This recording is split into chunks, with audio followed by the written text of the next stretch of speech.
امام علی علیہ السلام فرما رہے ہیں کہ یہ ساری چیزیں تمہیں دکھائی جا رہی ہیں. سلونی قبل ان تفقدونی، پوچھو مجھ سے اس سے پہلے کہ تم مجھے کھو دو. پیغمبر کے جانے کے بعد آسمان سے کوئی خبر نہیں آئی ہے. تو امام علی علیہ السلام فرما رہے ہیں کہ دیکھو اس کا خلیفہ تو یہ بات کر رہا ہے نا، یعنی رسول اللہ نے اپنی تلوار کے ذریعے اگر کسی کافر کو قتل نہیں کیا تو یہ اعتراض ہو سکتا ہے. تو اس کا جواب یہ ہے نفس رسول نے قتل کیا ہے. الحمدللہ والصلاة والسلام علی رسول اللہ وآلہ وعلی. السلام علیکم ورحمۃ اللہ وبرکاتہ. نہج البلاغہ کا درس چل رہا ہے اور نہج البلاغہ کے خطبہ نمبر 20 کو آج ہم انشاءاللہ عز و جل اس کا مطالعہ کریں گے. اس کے باقی جو خطبات ہیں ان پر میں درس دے چکا ہوں جو کہ اسی چینل کے اوپر موجود ہیں. ومن کلام اللہ علیہ السلام، امام علی علیہ السلام کا ایک خطبہ ہے فی العبرۃ مما بعد الموت، کہ موت کے بعد جو کچھ ہونے والا ہے اس سے نصیحت حاصل کرنا، اس سے عبرت حاصل کرنا. موت کے بعد کیا ہونے والا ہے، امام علی علیہ السلام اس کے احوال بتا رہے ہیں. فَإِنَّكُمْ لَوْ عَايَنْتُمْ مَا قَدْ عَايَنَ مَنْ مَاتَ مِنْكُمْ لَجَزَعْتُمْ وَوَهِلْتُمْ وَسَمِعْتُمْ وَأَطَعْتُمْ. اہل البیت کی تعلیمات میں انسان کے لیے صرف اس کی ظاہر کی رہنمائی نہیں ہے، اس کی باطن کی رہنمائی بھی ہے، کہ انسان کا باطن وہ پاکیزہ ہو، باطن سدھر جائے، باطن ایسا ہو کہ جو خشیت الہی کے اوپر مبنی ہو، اس کے اندر صرف اللہ کا خوف ہو، مخلوق کا خوف نکل جائے، مخلوق کی اطاعت نکل جائے، مخلوق کے سامنے ان کی رضامندی کے لیے کچھ کرنا، کوئی بات کرنا، یہ سب انسان کے دل سے نکل جائے. انسان خالصتاً لوجہ اللہ، اس کا ظاہر اور باطن وہ سب اللہ کے لیے ہو، اس کا قول فعل عمل وہ اللہ کے لیے ہو، وہ سچ بولے کیونکہ اللہ کو سچ پسند ہے، وہ جھوٹ سے نفرت کرے کیونکہ جھوٹ اللہ کو ناپسند ہے. اور اس کے لیے ایک انسان کو جو سب سے اچھا درس دیتی ہے وہ موت ہے، کہ انسان موت کو یاد کرتا ہے. دنیا میں آپ دیکھیں کہ بڑے سے بڑا بادشاہ ہو، کسی کو دوام نہیں ہے، بڑے سے بڑا صالح اس دنیا کے اندر ہو، بالآخر اس نے مر جانا ہے، دنیا سے چلا جاتا ہے. کوئی برا انسان ہو وہ بھی اس دنیا سے چلا جاتا ہے، اچھا انسان ہو وہ بھی چلا جاتا ہے. دوام کسی کو بھی اس دنیا میں نہیں ہے، نہ نبی کو ہے نہ غیر نبی کو ہے، سب موت کی وادی میں جاتے ہیں. اور یہ ایک یعنی انسان اپنے اوپر کوئی اختیار نہیں رکھتا. یہ انسان کی سب سے بڑی عجز کی دلیل ہے کہ انسان اپنی روح کو روک نہیں سکتا یا اپنے جان نکلنے کے عمل کو وہ اس میں تاخیر نہیں کر سکتا. جب بھی جس بھی لمحے میں اس کے اوپر موت نے آنا ہے وہ آ کر رہتی ہے اور وہ اس انسان کو نہیں چھوڑتی کسی بھی طریقے سے. تو اب موت کے بعد کے جو لمحات ہیں یا موت کے بعد کے جو واقعات ہیں وہ انسان کے ساتھ ہونے والے ہیں. تو انسان کو اس دنیا کے اندر اگر وہ موت کے بعد کے واقعات کو یاد رکھے گا یا موت سے پہلے کے مبادیات کو بھی اگر یاد رکھے کہ موت آنے والی اور یہ برحق ہے، میں نے مرنا ہے اور اس دنیا میں ہمیشہ نہیں رہنا، تو جو یہ مال و دولت میں جمع کر رہا ہوں، یہ جو کسب کر رہا ہوں اور اس کے لیے میں نے جو طریقے اختیار کر رکھے ہیں، جو جائز اور ناجائز ذرائع استعمال کر رہا ہوں، کیا یہ ہمیشہ کے لیے ہے؟ یعنی سونے کے دانت بھی اگر منہ میں ہوں گے تو وہ اولاد منہ سے نکال لے گی. ابا کو اس کے کیا کام ہے؟ ابا کو اس کی ضرورت تو نہیں ہے، چھوڑیں. ابا نے کیا سونے کے کپڑے پہنے ہوئے ہوں گے کہ جب وہ اس دنیا سے جائے گا؟ کیا قبر میں انسان سونے کے، چاندی کے اور مال و دولت کے ذخائر ساتھ میں لے کے جاتا ہے؟ تو دنیا میں کسی انسان نے ہمیشہ نہیں رہنا. امام علی فرماتے فَإِنَّكُمْ لَوْ عَايَنْتُمْ، اگر تم دیکھ لو وہ کچھ مَا قَدْ عَايَنَ مَن مَاتَ مِنْكُمْ، کہ جو تمہیں میں سے لوگ مر چکے ہیں، اگر تم وہ دیکھ لو نا لَجَزَعْتُمْ وَوَهِلْتُمْ، تو تم شور کرنے لگو، جزع کرنے لگو، وَوَهِلْتُمْ، گھبرا جاؤ، خوف زدہ ہو جاؤ. مفتی مولانا عبدہ رحمہ اللہ اس کی حاشیہ میں لکھتے ہیں الوہل الخوف وہل یوہل، خوف کو کہتے ہیں کہ خوف زدہ ہو جاؤ گے تم. وَسَمِعْتُمْ وَأَطَعْتُمْ، صرف یہی بات نہیں ہے کہ جو کچھ ان کے اوپر گزر رہی ہے جب تم نے اگر وہ دیکھ لیا نا تو تم بھی بات سننے لگ جاؤ گے اور کہنا ماننے لگ جاؤ گے، یعنی اللہ کی اطاعت میں پورے کے پورے داخل ہو جاؤ گے. ابھی تم صرف اس طرح سن کر عمل بھی نہیں کرتے تو یہ سننا کوئی معنی نہیں رکھتا، ایک کان سے سنتے ہو ادھر سے نکال دیتے. لیکن اگر تم وہ کچھ دیکھ لو کہ جو ان کے اوپر گزر رہی ہے، اللہ اکبر، امام فرماتے ہیں کہ پھر تم خود سمع و طاعت کرنے لگ جاؤ گے. امام کی اطاعت سے جو تم نکل جاتے ہو اس کی وجہ بھی یہ ہے تمہیں موت کا خوف نہیں ہے.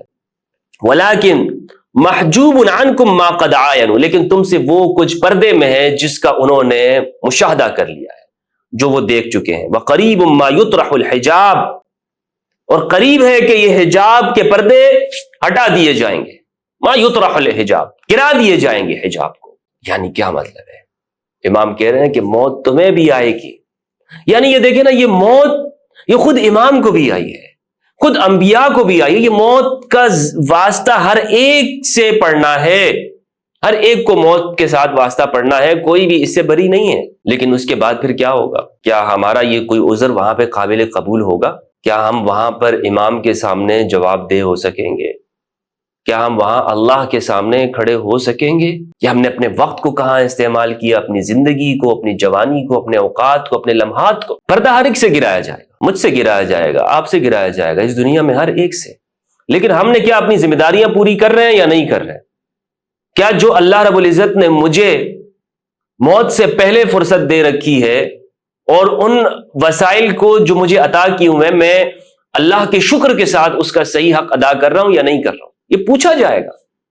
وَلَقَدْ بُصِّرْتُمْ إِنْ أَبْصَرْتُمْ، تمہیں دکھا دیا گیا اگر تم دیکھنا چاہتے ہو۔ وَأُسْمِعْتُمْ إِنْ سَمِعْتُمْ، تمہیں سنا دی گئی ہے اگر تم سننا چاہتے ہو۔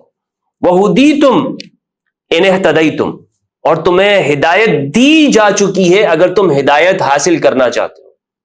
یا امام کون سی ہدایت؟ امام علی فرما رہے ہیں کہ تمہیں دکھایا بھی جا چکا ہے، تمہیں ہدایت بھی دی جا چکی ہے، تمہیں سنایا بھی جا چکا ہے اگر تم سننا چاہتے ہو، ہدایت پہ آنا چاہتے ہو اور دیکھنا چاہتے ہو۔ کیسے؟ یعنی سوال یہ پیدا ہوتا ہے کہ امام نے تو یہ بہت بڑی بات کر دی ہے۔ امام علی علیہ السلام فرما رہے ہیں کہ یہ ساری چیزیں تمہیں دکھائی جا رہی ہیں، یعنی جو کچھ موت کے بعد ہونا ہے وہ تمہیں اب میں دکھا رہا ہوں۔ یعنی کیا مطلب ہے؟ یہ تو صرف پیغمبر کے زمانے میں تصور ہو سکتا ہے کہ رسول اللہ صلی اللہ علیہ وآلہ وسلم لوگوں کو دکھا دیں۔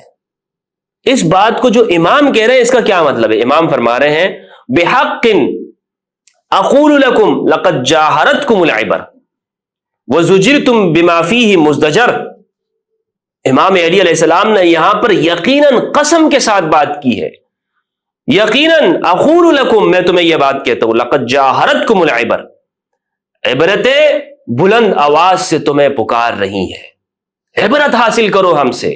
وزجرتم بما فیہ مزدجر، اور ان چیزوں کے ساتھ تمہیں خوفزدہ کیا جا چکا ہے جن کے ذریعے خوفزدہ کیا جاتا ہے۔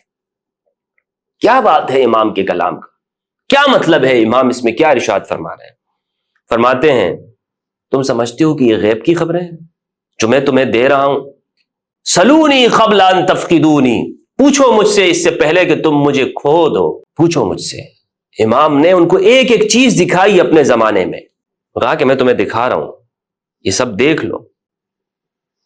تو اگر کوئی شک کرتا ہے کہ یہ سب کچھ تو پیغمبر کا کام ہے، امام کیسے دکھانا، تو امام آگے سے اس کا جواب دے رہے، فرماتے ہیں وما يبلغ عن اللہ بعد رسل السماء الا البشر، کہ آسمان کی خبروں کو یہ مت سمجھنا کہ پیغمبروں کے جانے کے بعد، رسول کے جانے کے بعد اب آسمان کی خبر کوئی نہیں دے سکتا۔ وما يبلغ عن اللہ بعد رسل السماء، آسمان کے فرشتوں کے بعد اللہ کی خبروں کو پہنچانے کی ذمہ داری الا البشر، انسانوں کے اوپر ہے، امام کے اوپر ہے۔ امام اب تمہیں بتائے گا کہ آسمان کی خبر کیا ہے، امام اب تمہیں جنت اور جہنم کے مناظر تمہیں دکھائے گا۔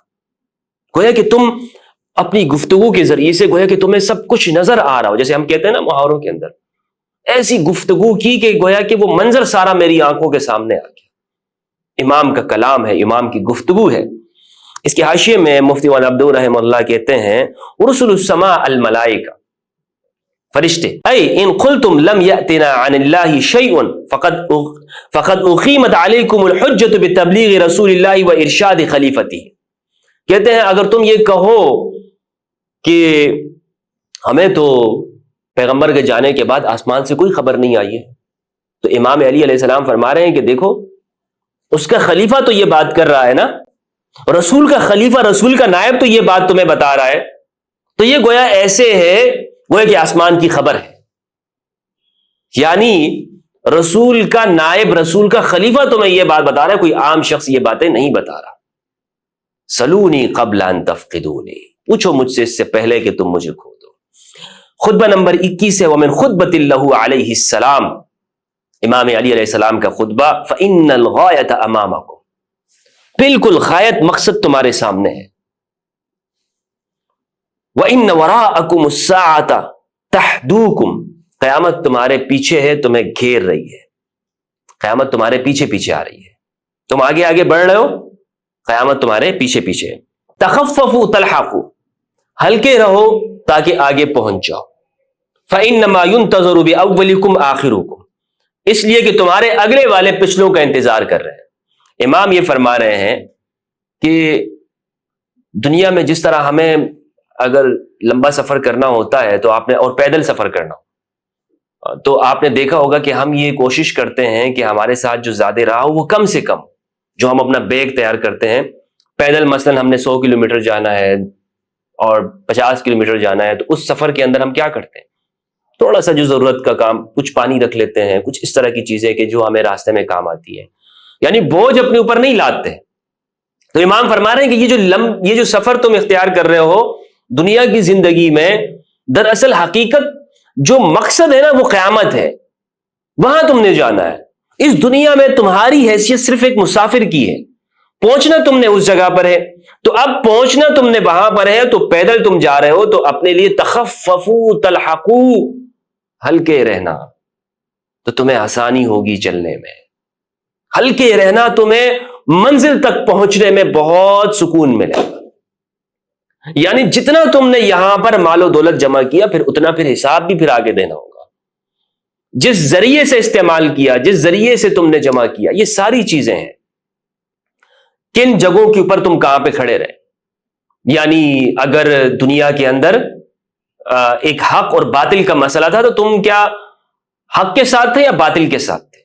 تخففوا تلحقوا، وہاں پر بات تو صرف اور صرف عدل اور انصاف کرنے والوں کے لیے کامیابی ہے، ظلم کرنے والوں کے لیے وہاں پہ کامیابی تو نہیں ہے، وہاں پر اچھے انسان ہی کامیاب ہوگا جو دنیا میں عدل اور انصاف کرتے۔ تو امام کہہ رہے تخففوا تلحقوا فإنما ينتظر بأولكم آخركم، کیونکہ تمہارے جو پہلے جو تم سے جا چکے ہیں وہ انتظار میں بیٹھے ہوئے ہیں، وہ تمہارا انتظار کر رہے ہیں۔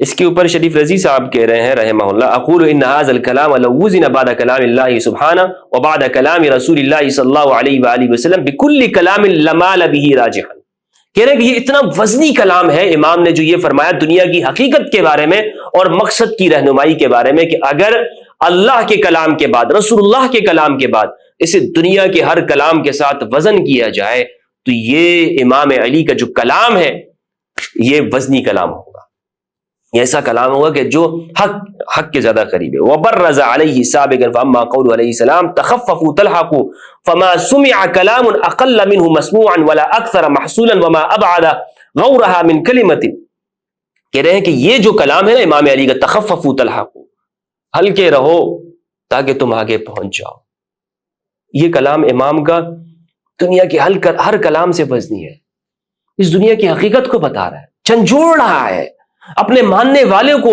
امام کے ماننے والوں کو، امام کی جماعت کو، کہ بھائی میرے ماننے والے وہ کیسے ہونے چاہیے، کیا ان میں دنیا کی حرص، لالچ، حسد یہ چیزیں ہوں گی کہ وہ دوسروں کو دیکھ کر ان کے ساتھ حسد کرتے ہوں، ان کے ساتھ ان کے لیے برا سوچتے ہوں؟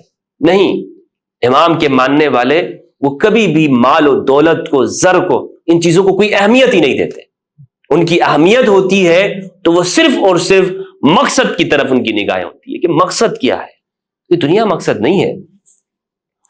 اگلا خطبہ ہے خطبہ نمبر 22، امام علی علیہ السلام پر الزام لگایا گیا مقتل عثمان کے بعد، شہادت عثمان رضی اللہ تعالیٰ عنہ کے بعد، کہ قاتل دراصل یہ امام علی ہیں اور ان کے ساتھ ملے ہوئے، کیونکہ اس میں جن لوگوں پر شبہ ظاہر کیا جا رہا تھا، جیسے محمد ابن ابی بکر ہیں جو تاریخ کی کتابوں میں آتے ہیں، جو کہ حضرت ابو بکر رضی اللہ عنہ کے صلبی بیٹے ہیں اور اسماء بنت عمیس کے صاحبزادے ہیں، واقعہ بتایا جاتا ہے کہ وہ حضرت عثمان کے پاس آئے وغیرہ وغیرہ، مالک اشتر وغیرہ ان کے اوپر الزام ہے، لیکن یہاں پر بہت سارے نام اور بھی ملتے ہیں۔ اس خطبے کو جب ہم یہ پڑھیں گے تو امام علی علیہ السلام نے اس الزام کو کیسے اس کا جواب دیا ہے یہ آج ہم سمجھنے کی کوشش کرتے ہیں۔ خطبہ نمبر 22 میں فرماتے ہیں وَمِنْ خُطْبَةِ اللَّهُ عَلَيْهِ السلام فِي مَنِ اتَّهَمُوهُ بِقَتْلِ عثمان، کہ جنہوں نے قتل عثمان کا الزام امام علی کو دیا، اس کا جواب الا وان الشیطان قد ذمر حزبہ، یاد رکھو شیطان نے اپنی جماعت کو متحرک کر دیا. زمر یزمر تزمیرا کہتے ہیں حثهم وحضهم والجلب بالتحریک ما یجلب، کہ ان کو ابھارا، آگے جاؤ، جمع کیا. یعنی یہ جو موومنٹ ہے میرے خلاف اور مجھ پر یہ الزام لگانے کی، یہ دراصل یہ شیطانی فکر ہے کہ تم میرے اوپر الزام لگا رہے ہو، شیطان کے چیلو، شیطان کے الاکارو. امام علی یہ کام کر رہے ہیں، امام علی کے اوپر یہ الزام لگاتے ہو. واستجلب جلبہ، اور اس نے اپنا لشکر تیار کر لیا ہے. جلب کہتے ہیں کھینچنے کو، یعنی وہ اس کی جو پروپیگنڈا کیا جا رہا ہے میرے خلاف. لیعود الجور الی اوطانہ، تاکہ ظلم اپنی سرزمین کو واپس لوٹ آئے، ظلم اپنی سرزمین کو واپس لوٹ آئے. یعنی رسول اللہ صلی اللہ علیہ وآلہ وسلم کی آمد اور بعثت سے قبل جو حالت قریش کی تھی، قریش وہیں پر واپس جانا چاہتے ہیں، اس ظلم کو واپس لانا چاہتے ہیں. قرآن مجید نے کہا لقد من اللہ علی المؤمنین اذ بعث فیہم رسولا من انفسہم یتلو علیہم آیاتی ویزکیہم ویعلمہم الکتاب والحکمہ وَإِن كَانُوا مِن قَبْلُ لَفِي ضَلَالٍ مُبِينٍ، کہ اس رسول کی آمد سے پہلے رسول نے جو محنت کی، ان کا تزکیہ کیا، ان کو آیات پڑھ کر سنائی، یہ پہلے گمراہی میں تھے. تو یہ لوگ پھر دوبارہ سے ظلم کو اس وطن میں لانا چاہتے ہیں. وَيَرْجِعَ الْبَاطِلُ إِلَىٰ نِصَابِهِ، اور باطل، اس کا معنی یہ انہوں نے کیا ہے مفتی محمد عبداللہ رحمہ اللہ نے، اور باطل کو اپنے اگنے کی جگہ کے اوپر لانا چاہتے ہیں، یعنی بنیاد دوبارہ سے باطل کی یہ ڈال رہے ہیں. واللہ ما انکروا علی منکرا، بخدا انہوں نے مجھ میں کوئی ان کو غلطی نظر نہیں آئی، مجھ میں کوئی منکر نظر نہیں آیا. دیکھیں اگر کسی مسلمان کے اوپر جو ذمہ داری ہے، قرآن مجید میں جو بیان کیا گیا کنتم خیر امت اخرجت للناس تأمرون بالمعروف وتنہون عن المنکر، کہ تم بہترین امت ہو، امر بالمعروف کے لیے نکالی گئی اور نہی عن المنکر کے لیے.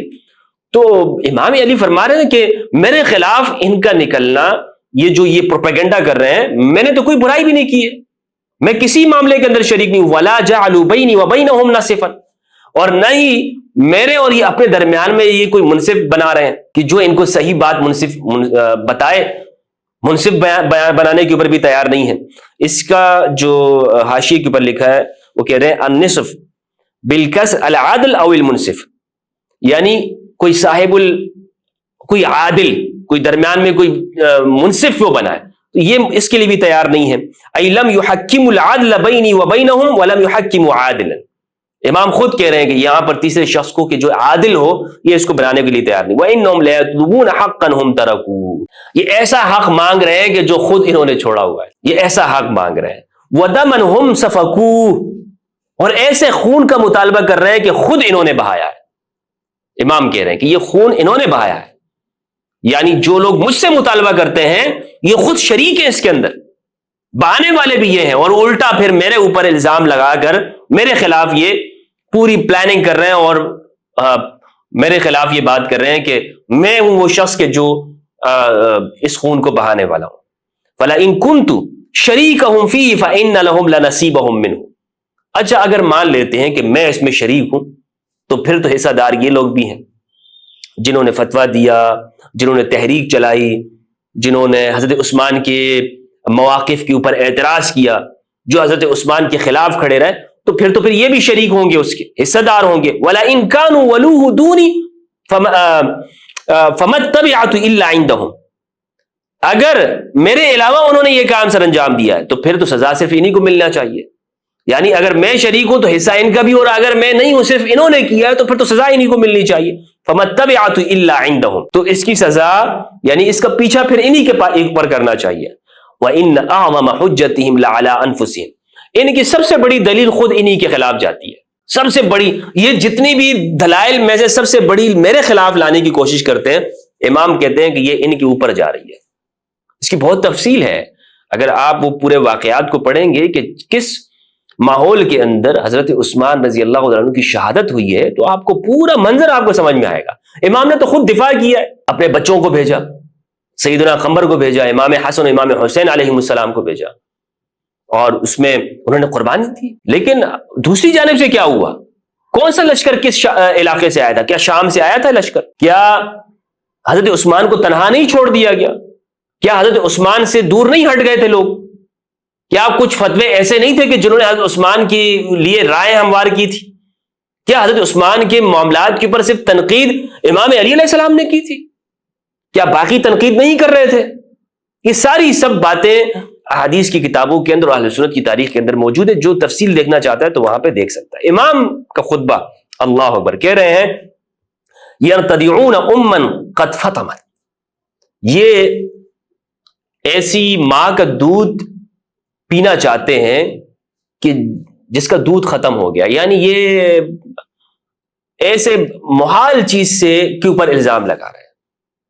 یعنی اس کی مثال یوں سمجھ لیں کہ جیسے کوئی شخص شراب کو پانی سمجھ لے، کہ جہاں پانی نہ ہو اور آپ کہیں کہ بھائی یہاں سے پانی نکل آئے گا، تو امام کہہ رہے ہیں کہ یہ میرے اوپر ان کا الزام لگانا اسی طرح سے ہے۔ وَيُحْيُونَ بِدْعَةً قَدْ أُمِيتَتْ، اور ایسی بدعت کو زندہ کر رہے ہیں کہ جو مر چکی ہے۔ یعنی رسول اللہ صلی اللہ علیہ وآلہ وسلم نے فتح مکہ کے ساتھ عرب کے اوپر دین کو غالب کر دیا، عدل کو غالب کر دیا، اور وہاں پہ کسی عربی پر عجمی کو فوقیت نہیں ہے، عجمی پر عربی کو فوقیت نہیں ہے، کالے کو گورے پر، گورے کو کالے پر، اور اہل البیت کی تعلیمات کو وسیع بنا دیا، قرآن اور اہل البیت علیہ السلام کو۔ اب اس کے بعد جو رسول اللہ نے اپنی ساری زندگی محنت کی تھی، جس پر ان کو گمراہی سے نکال کر ہدایت میں دیا تھا، اور حضور نے فرما دیا رسول اللہ صلی اللہ علیہ وآلہ وسلم نے، تم میرے بعد کبھی گمراہ نہیں ہوگے اگر قرآن اور اہل البیت کو تھام کے رکھو گے۔ اب یہ پھر کیا کر رہے ہیں؟ اس کے مقابلے میں یعنی امام کے ہوتے ہوئے کسی اور کو اگر ہدایت کا ذریعہ مان لیا جائے تو یہ ایک بدعت ہے۔ امام کہہ رہے ہیں کہ یہ بدعت زندہ کر رہے ہیں۔ بھائی میں جو بات ان کے سامنے رکھ رہا ہوں، اور میں تو کہہ رہا ہوں کہ منصف بھی درمیان میں بنا لو، پھر بھی میری بات کو نہیں مانا جا رہا۔ یا خیبت الدائی، افسوس کی بات ہے، اللہ اکبر، یا خیبت الدائی من دعا وإلی ما اجیب، یہ کس کو للکار رہے ہیں اور کس مقصد کے لیے اس کی بات کو سنا جا رہا ہے؟ یہ کس کو للکار رہے ہیں؟ امام کہہ رہے ہیں من دعا، کس کو پکار رہے ہیں؟ یہ علی کے بارے میں، علی کو چیلنج کیا جا رہا ہے۔ وَإِنِّي لَرَادٍ بِحُجَّةِ اللَّهِ عَلَيْهِمْ، خدا کی قسم میں اللہ کی حجت کے ساتھ ان کے اوپر راضی ہوں، اللہ کی حجت کے ساتھ ان کے اوپر راضی ہوں۔ وَعِلْمِهِ فِيهِمْ، اور اللہ کے علم کے ساتھ، یعنی اللہ خوب جانتا ہے کہ اس میں واقع میں میرا کوئی کردار نہیں رہا ہے، یہ الزام ہے، یہ الزام ہے مجھ پر۔ اس پر مفتی مولانا عبدالر رحمہ اللہ نے بہت اچھا بہترین حاشیہ یہاں پہ ذکر کیا ہے، آپ اس کو دیکھ سکتے ہیں، بہت بہترین یہاں پہ گفتگو کی ہے مفتی عبدالر رحمہ اللہ نے۔ فَإِنْ أَبَوْا أَعْطَيْتُهُمْ حَدَّ السَّيْفِ، لیکن امام کمزور نہیں ہے۔ امام کی ان باتوں سے کوئی یہ نہ سمجھ لے کہ امام بہت کمزور دکھائی دے رہے ہیں، نہیں، امام کہہ رہے ہیں فَإِنْ أَبَوْا، اگر انہوں نے انکار کیا میری بیعت سے، میری اطاعت سے، أَعْطَيْتُهُمْ حَدَّ السَّيْفِ، میں تلوار کی تیزی ان کو دکھاؤں گا، وَكَفَى بِهِ شَافِيًا مِنَ الْبَاطِلِ وَنَاصِرًا لِلْحَقِّ، اور جو کہ باطل سے کافی ہو جائے گی اور حق کے لیے مددگار ہوگی۔